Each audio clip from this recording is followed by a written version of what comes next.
Hell, I never thought I'd end up being a drug addict. I never thought I'd end up being in prison. I never thought I'd end up losing everything. I'm your host, John.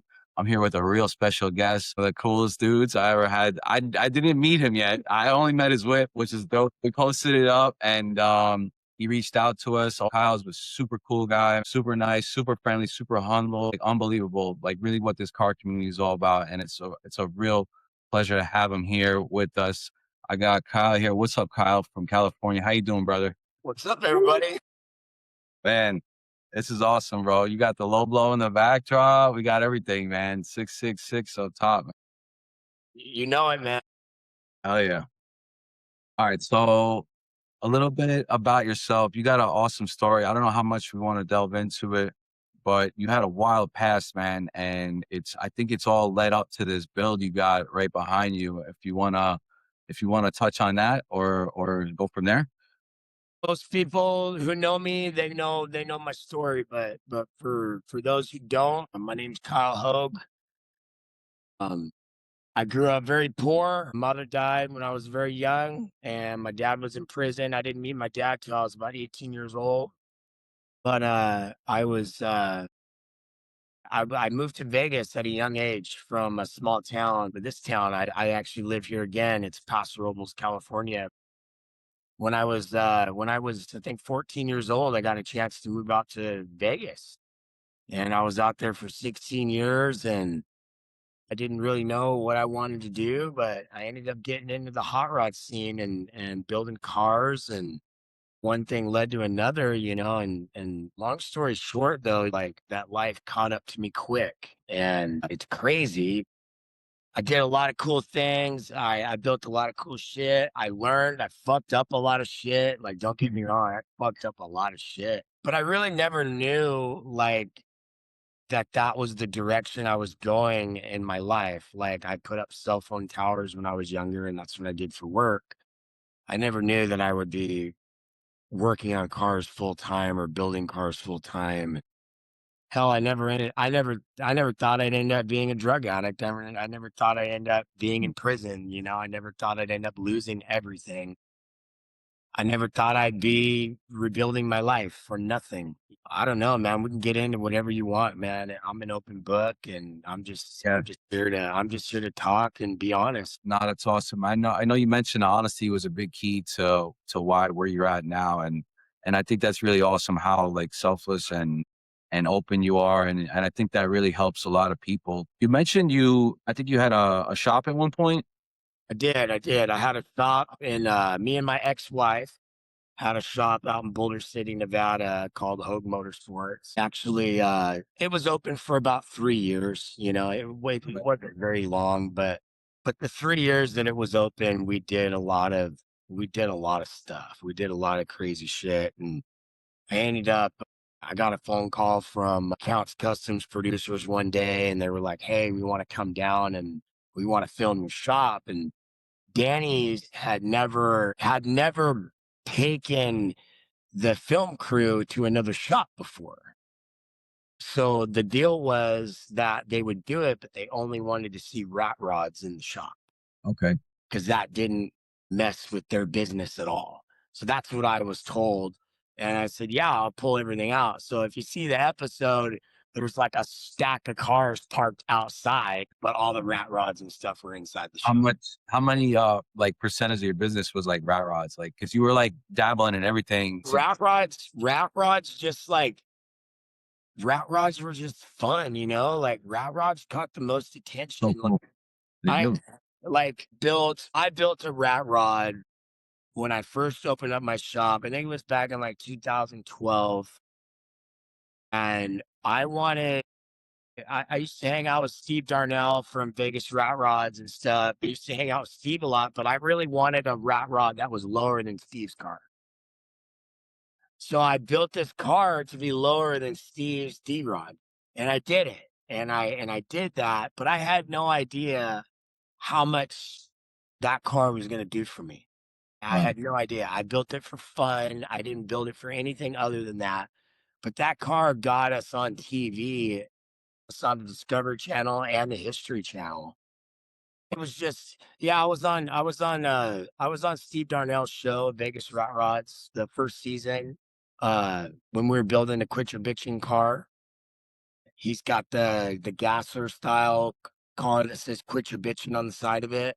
I helped build that car, and this is kind of I don't want to say a fuck you to Steve Darnell, but this car right here, You might be able to. it's because I know Steve will never sell me that car. So I That's had to really. build my own, you know? I know you ain't selling that one ever, so you're right No, back next to you, man. and I So don't mean that in any disrespect, Steve. Okay. I man, really want to quit your bitching car. It Steve, means a lot to me, but I know it means a lot to you too. Steve, if So you're listening, listen, I meant no disrespect. that's awesome. We get Steve in here. We did our goal, man. We did our mission, man. We Yeah, really yeah, yeah. we No, really impact. I love Steve. I got a lot of respect for the guy. We had our issues and I moved past him, you know what I mean? So it's all good. You moved past a lot of stuff, I'm sure, man. Oh yeah. Oh yeah. You're on a second life or third for sure, man. I'm really Dude, proud of you. I'm really it's nuts. Like even to be here talking with you guys right now, and I mean in my own garage, like I got my kids inside and my wife inside, and it's just amazing to just even be here talking to you guys right now. it's really inspiring. And that's really what our goal is to do with our page is to, because we get all different types of genres of people, intro experts. You're a master, obviously, on another level, master builder and having the talking to people like you and being able to get people that are coming into the scene or that don't really know too much and they love that stuff. We want to be able to help them one day maybe build that or obtain something like that or just be around stuff like that. What would some of your advice be to like someone that is running a build or has their like this is your dream ride? You told me like you had the vision. Maybe it's the vision that you start with. It's a really amazing. Tell me how you funded the build because you had the vision and it's like if you build it, they will come type story, man. It was like it all Yeah. came together for you. That's something that I really, really like live by. The main end goal in mind. It's crazy because like before this build, I used to have to like work night and day. Like that's all I could think about was getting parts and making money and doing this and doing that. But like, since I got out of prison in 2020 and I did my time and I did, and I started working on my recovery and I started focusing on that first, like this just, or wait, how do I point?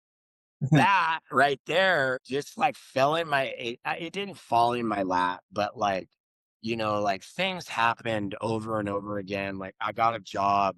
I started working with people that I really enjoy working with, and they let me use their shop. I met people that were just really good people, and you got to have a hustle. You gotta want to hustle. Like it ain't easy. Like it ain't easy building a fucking car like that, dude. Like it's not. It takes a lot of time and it takes effort and it takes money. But honestly, the reason why I built this car now is because of my sobriety. Like I was able to I don't make as much money as I used to when I have my shop. I used to make a lot of fucking money. And then I'll be honest, like I had an ex-wife. I had an ex-wife who I love dearly today and I'm really good friends with her today, but like I was really codependent on my ex-wife and my ex-wife funded a lot of my shit. So that being said, today I'm not using drugs. I'm not doing things that I used to do and the way I used to do them, but like $100 a week or $50 a week set aside for a while, and then an hour a day put to that Wow. goes a long way. But you got to do it every day. It doesn't matter if it's a bracket. It doesn't matter what it is. As Every long as if you dedicate 1 hour a day to your build and just a little bit of money. I won't tell you how much money I have in that car, but I can tell you it's not as much as people think I do, but it's not as less as people think I do too, because I got a lot of fucking money into that car. But I have more money into that motor than I do the car. Yeah, that's a big peak. I remember you telling me that's like your gold chain that you kept with you. It's really cool hearing that you saying that's you're triggering a lot of things because like the past couple of years we've been going on this road of personal development and everything you're saying where and I think sobriety also plays because I think you learn stuff like that in sobriety where it's like one day at a time, one piece every day you're doing something towards that, whether it's throwing some money aside or some time aside, and you essentially compounding into what you came to have behind you.